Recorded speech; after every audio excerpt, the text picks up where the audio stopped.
Hello, my name's Vern Baker. I'm the CEO of Jaguar Mining. We're a Brazilian gold mining company based on the Toronto Stock Exchange. We have two great mines in the state of Minas Gerais in Brazil, and we've developed we think, very sustainable platform on those two mines that is going to allow us to grow and become an extremely strong gold mining company over the next several years. Today, I'm going to be joined by John Hill. John is our Vice President of Exploration, has been with the company since 2017, putting effort into the ground and understanding and the geology and the structures that we deal with here in Minas Gerais and on our properties. We believe we have a great, strong exploration team to work off the back of our production assets and to bring some outstanding exploration opportunity. Vern, lovely to see you. Lovely to see you again. It's been a year, and lovely to meet you, John. Look, just to kind of set this up for people, when we spoke a year ago, you just walked into a situation, and I'm not talking COVID here, I'm talking about a company which had seen sort of a terminal decline in certainly perception in the marketplace after such a great start, and you came in to fix a series of problems. So, and then you layer COVID on top of that. You couldn't have timed it worse, could you? I don't believe I could have timed it better, actually.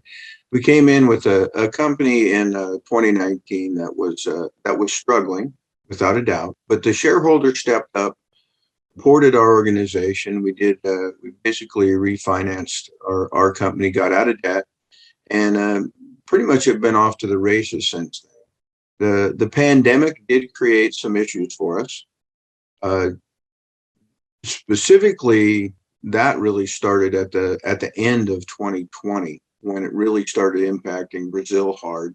It also started impacting us. It was a very distinct differential for us in the first portion of 2021, but a great time because we're able to work through these issues, build a strong company. We think we're building a very strong team, both on our operational side and on our exploration side. And so we're real pleased with where we're at now. Come a long ways in the last 2 years, but we think we're extremely well positioned to move ahead. But if I look at it, I looked at your Q3 numbers, right? And it's steady state, I think is fair to say, right?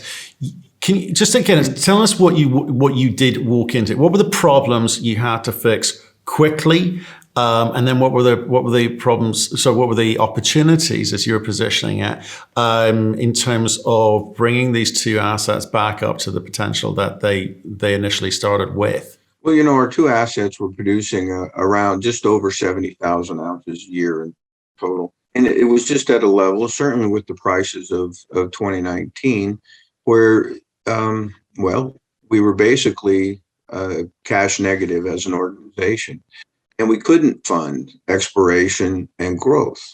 And so the company had put together a plan. We came in and began executing it to do additional development to get our mines into position where they could perform at higher ounce levels, and also to with that to start paying for our exploration, which is the growth in any mining organization, and certainly in gold, is got to start with the resources, and those resources are based on our exploration abilities. We've been very pleased because those efforts are really going to begin paying off now.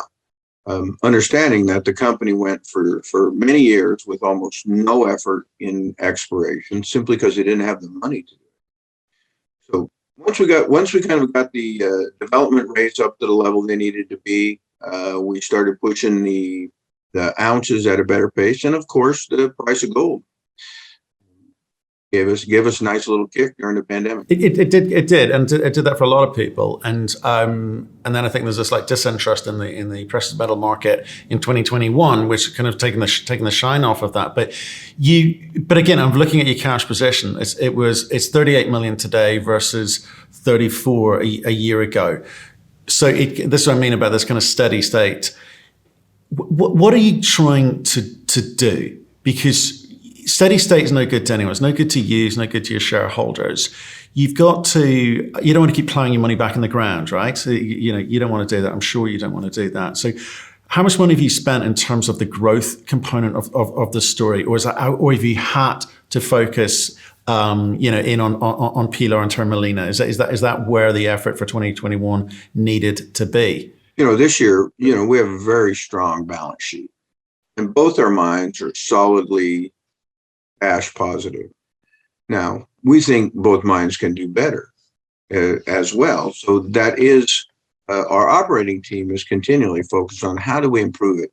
We were hit pretty hard both by the pandemic, which caused quite a few issues, especially around absenteeism, but as much as anything, just around distraction of your management team, right? They get distracted just like everybody else. And so it created its issues, but we remained, again, both mines for all year remained cash positive, providing the cash to do a lot more exploration this year and a lot more growth projects than we did a year ago. So we spent quite a bit more this year on the growth aspects of our company, and we expect to spend even more next year because it takes a little bit, but our exploration efforts are beginning to pay off, and they pay off in the form of projects that we can plow money into that will provide additional production in the future. So we're really quite pleased with. Right, and what is that we're looking at there? When you talk about 38 million bucks cash in hand,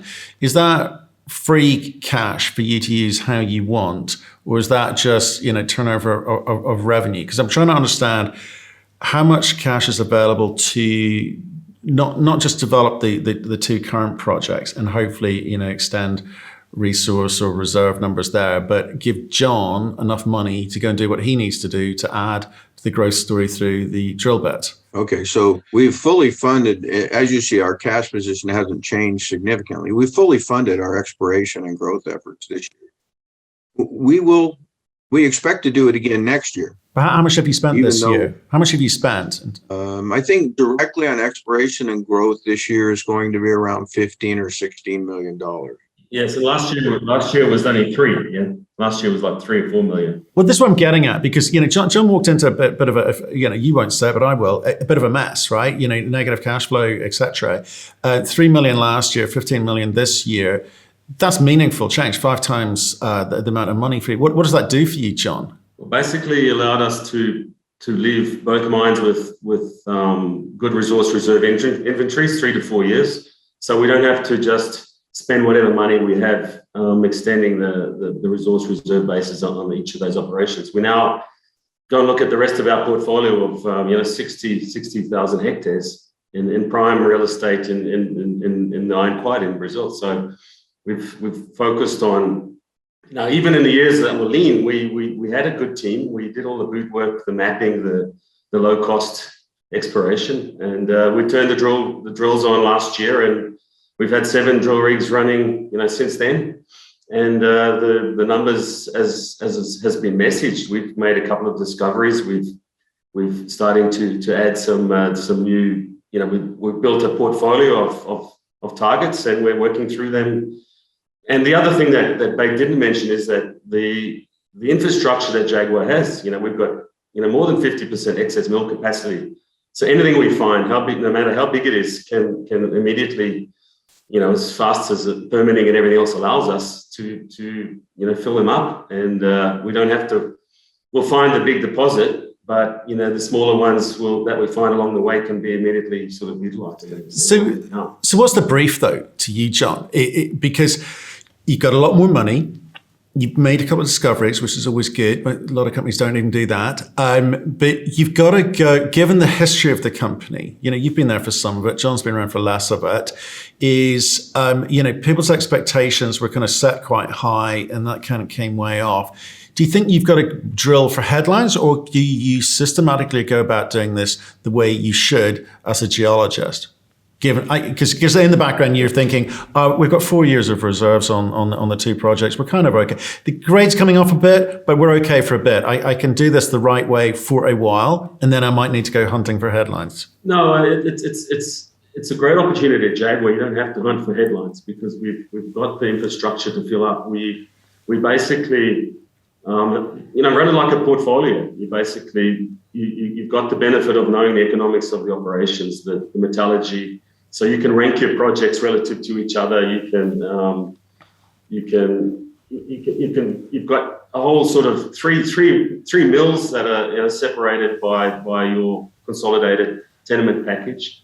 And then we've got the joint venture we've done with IAMGOLD as well to sort of fill in the bottom of the triangle, the more generative greenfields.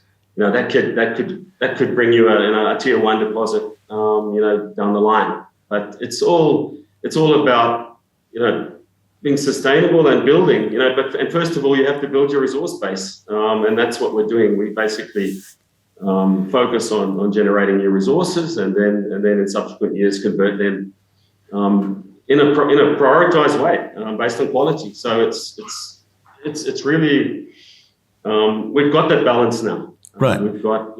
How do you describe the ore body that you're going after? Because you talk about greenstone, it has people think of it as sort of bulk, low grade, well, 2-3 gram territory, and then you've put out some headlines, 11.25 over 3.8 meters as well. There's high veining grading going on. Are you seeing lots of that with your drilling? I mean, or are you still trying to build the picture? No, basically the thesis is pretty straightforward because the types of deposits we have in the quad here are very plunge persistent, high grade, and then what we're seeing in addition to that is any occurrence even has got a small footprint at surface. It's got lots of potential to go down high grade at depth, but we're seeing oxide mushrooms on top of some of these things, which is basically underpinning our initial discoveries from early in the year, Correga Brandon and Zona Bazar. We're busy drilling out sort of reasonable, higher, fairly high grade oxide, superficial deposits with intense, 50 or less meter grid drilling, and then they'll be in the inventory by the end of the year in our next disclosure of 43-101, and then what we find from that is we'll find the roots underneath those oxides to chase down to depth, and that allows us to really be sort of responsible with our drill money, not just drill sort of ad hoc and, just because I've got $10 million, I have to appreciate that it's been hard won and we have to spend it wisely, and we're doing that. So, but we, across the board, we've done our homework, we've done our mapping, we understand the sort of the controls at the mine scale, but then we've also stepped out regionally, and that's also paying dividends. Right. It's a great opportunity to sort of mesh the two. Well, tell me a bit about. Tell me, maybe Vern, this is one for you in terms of you've got these oxides, which are obviously very encouraging, and you may be able to add some of that to the resource. But is there a brief around the management table, the board table, which says, look, we need some quick wins here. We've got to appease the market somewhat. We've shown steady state. We've got back to steady state in terms of the production. It's given us the cash to actually do some proper exploration for the first time in a long time, but we still need some quick wins. Are these oxides the way to deliver that? Let me tell you the way we see it. We want to build a strong, sustainable organization. And that means you go about it in a good workmanlike manner. We are in a position, though, with what we do. We have a lot of infrastructural capacity. We have a lot of really good gold ground. We have to build our resource base. Now, if we do that correctly, we're going to add small and medium and other deposits. We're not going to chase the headlines where we, if we get a major intercept on a major deposit, it will become a headline, but that will come from the hard work that John and his team are doing right now.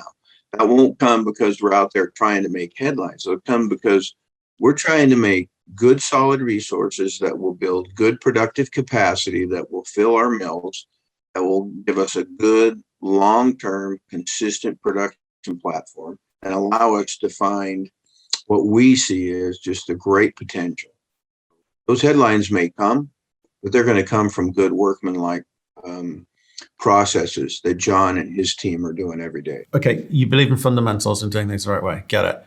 What about the infrastructure that you've got there? Is tolling a solution to increase revenues for the short term? Again, you may want to feed that straight, put it on the bottom line, or feed it through to a bigger exploration program for 2022. Well, what we don't see anybody within the region that really would have is currently looking for tolling. So if there was someone out there who had a good deposit and said, look, we want to produce this, develop this deposit and run it through your mill, we're certainly willing to work with that.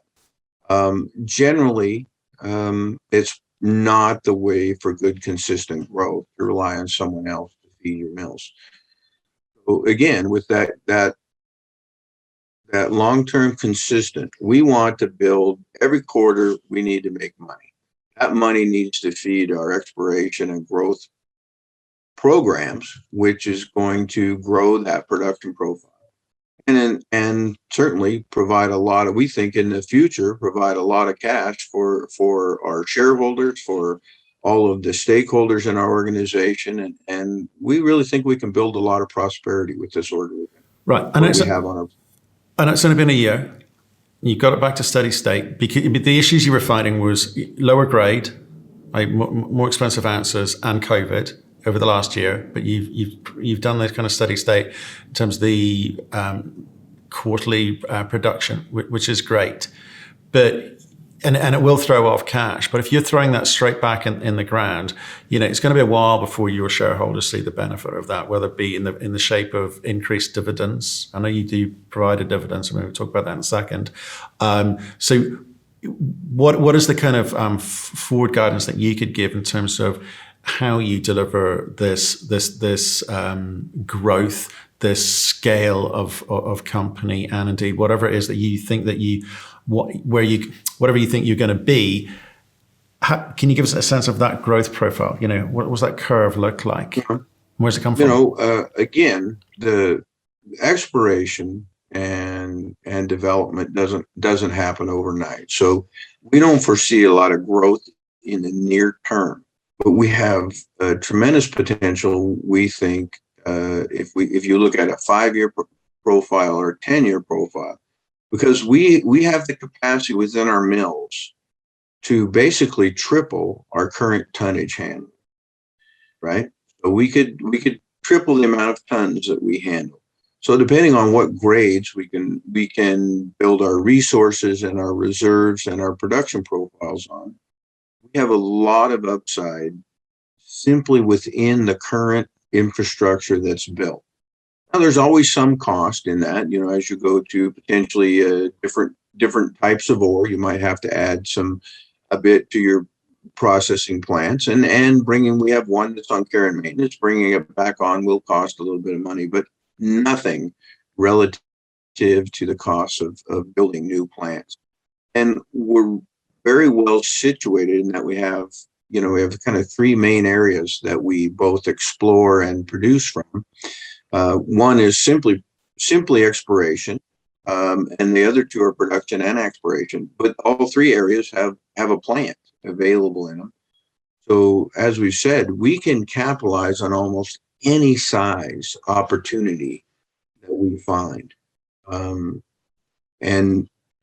There are, as everywhere, there's permitting issues, and we believe Brazil and Minas Gerais is just a fantastic place to work. And it is mining country, without a doubt. You have this great opportunity for organic growth. I don't know that very few other organizations could see that long-term organic growth potential. So, but I have been so delighted to be living in Brazil, to be working with the teams that we have. We've been strengthening those teams. John's team has more than doubled over the last year or so, and to have the money to go after these properties in the manner that they deserve, with good, solid geology and the dollars to follow that up with good, solid. Talking of dividends, there have been a few questions sent in about the change in dividends and no sense of what's coming next because you've reduced the dividend recently. And there'll be people going, well, we don't need dividends. Just get the company back up on its feet, and pay them when you're ready. And there'll be others saying you need to pay more. Lots of conversation around it. So, what is the policy on dividends? Well, right now, the board does not have a specific policy that we will pay or we won't pay. What we saw is with the significant jump in the price of gold, that we were generating a lot of cash. We really don't need more than $30+ million in the bank, right? That it's pretty much free and clear. We don't have any debt. We're not trying to cover any significant debt. Our cash flow operating costs run, as I said, we cash flow positive, and we're putting that back into growing our resources. So what we've done is with what we saw as excess to date, we've paid dividends. If we have projects that can provide more value to our shareholder than the dividend does, we will want to put that cash into those projects. So again, still, I would say that our general policy is every quarter we look at it, see where we're at, both now and long term, on cash flows and what uses we have for that cash flow. And if the best use of it is dividends, they'll go to dividends. If the best use of it is projects, it will probably go to projects.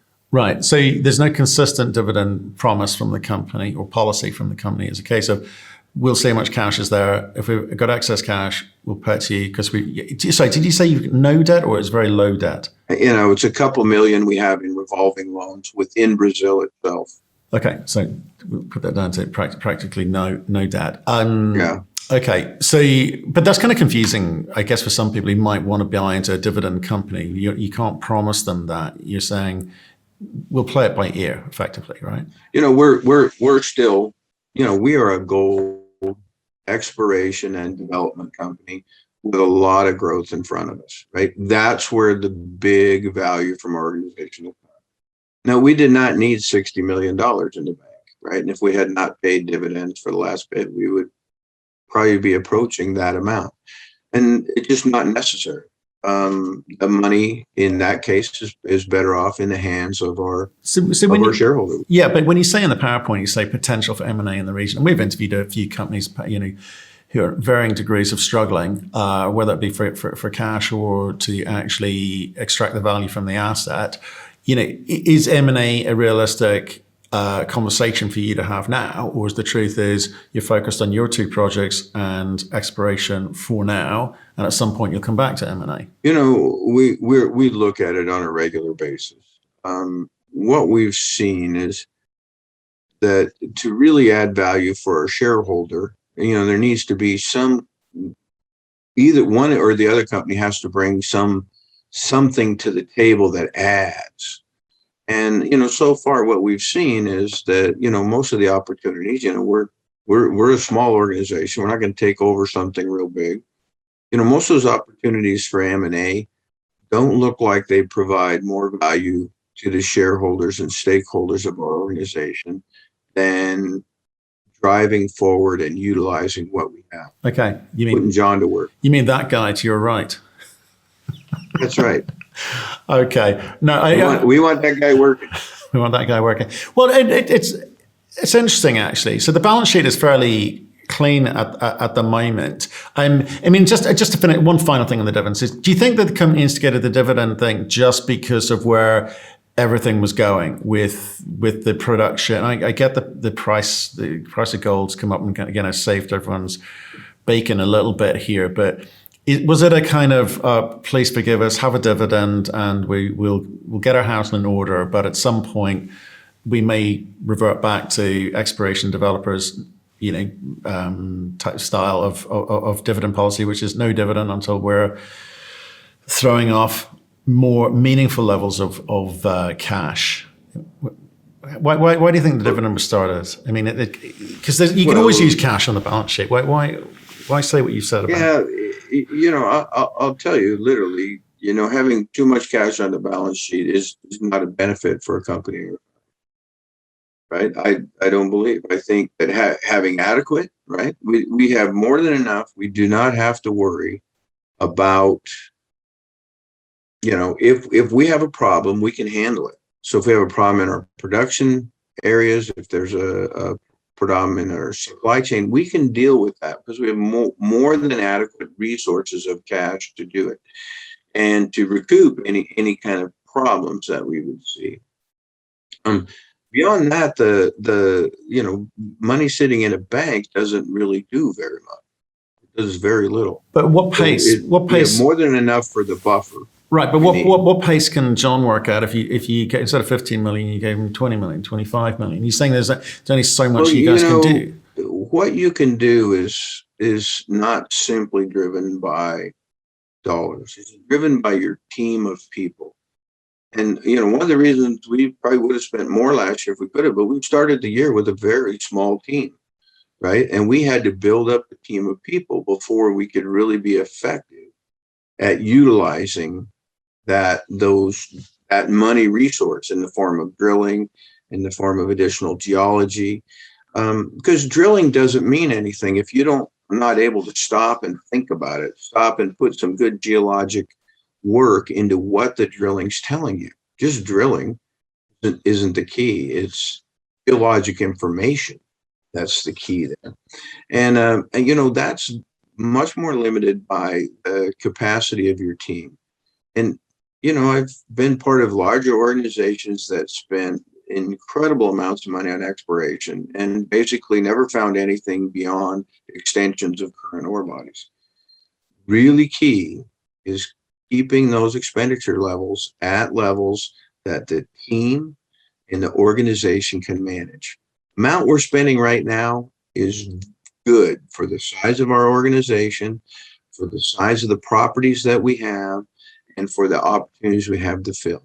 Throwing more money at it I do not believe would add any additional. Okay, tell me about what's going on with IAMGOLD. I mean, what's the agreement say you've got to do together? Well, we're going to hand that one off to John. Basically, we're a year into it. It was a 4-year deal where Jaguar, as operators, would spend $6 million to earn 60% of the properties. Annual sort of hurdles really quite reasonable. 5,000 meters of drilling total. We've already started some drilling, so in a 4-year period, that's easy. And also 500,000 minimum spend per year. We've spent in excess of that in our first year. So first year was boots on the ground, generative type exploration. We've basically reframed the map completely. We've identified extensions to prospective greenstone terrains that are known elsewhere in the quad into that block of ground. Over 50 kilometers of untested, by drilling strike with all of the current indications of geochemistry, geophysics, and surface exposures, rock chips, all supporting the potential of those to be of interest. We've got 2 holes already drilled. Results are still awaited, obviously, but it's definitely progressed to the point where we have a whole 50 or 60 specific targets lined up in a row in order of priority to test with reconnaissance drilling. And on the side of it is like Beck said, we have a 2,000 ton per day mill that's in care and maintenance. So anything that we can find and it could be brought to account, permitting allowing in a reasonable amount of time. So this year we've got another area down to the south. The joint venture's separated into 2 areas: a northern area, which is next to our mill, and an area further to the south, which is really more a generative stage of exploration. We've got a team moving down there. Enormous amounts of evidence of historical production down there. Enormous old workings that have never really been tested by the previous operators of the areas, IAMGOLD and Kinross. They did a year's worth of geophysics, airborne surveys, and the generative type work, but no real follow up of those areas. So we're expanding down there, but And the Iron Gold area itself, we've got a fully engaged team. We've got our own drill rig, diamond drill rig, and we're working through our projects this year. So you've got one rig. Next year. Is it? You've got one rig. So far, one rig. We bought our own rig, so we could be very focused and not driven by a contractor wanting to drill meters. This is to test targets, look at the geology, understand the structure, do our homework, and then the contractors can come in and drill out on a more sort of rigorous basis. The targets that we generate. Other areas, where we have contractors, it's because we have targets that we can move through the evaluation, into resources as soon as we can. So how many drills are sorry, I just want to sort of talk the language of retail and high net worth where they're looking for drilled. You're talking geochem and rock sampling and all of those wonderful things that must happen, but people don't give you credit for it. Not just you, companies don't get credit for it. How many drills have you got? Your own plus contractors? How much? We have 7 rigs going at the moment across the organisation, and really the reason they're turning is mainly to it's our second year. We're going to be publishing our next update on resources and reserves technical report in March next year. So really, a lot of that is to inform the 2 projects that are new, and the others are to bring in the additional replace depletion and grow more closer to our mines. Right. And have you got a number in mind? Are you guys thinking we need to upgrade this by 10%, 20%, 30%, or is it just you'll do what is right? Yeah, we work to various metrics based on historical sort of numbers. In the mines, we replace resources at $10 an ounce or less. Obviously, in the greenfields arena, we can't really expect that, but it won't be. We're sort of aiming to get it in less than the $20 an ounce for new inferred resources on new projects. And obviously, as resources grow on an annualized basis, you can reduce that sort of overall cost per ounce.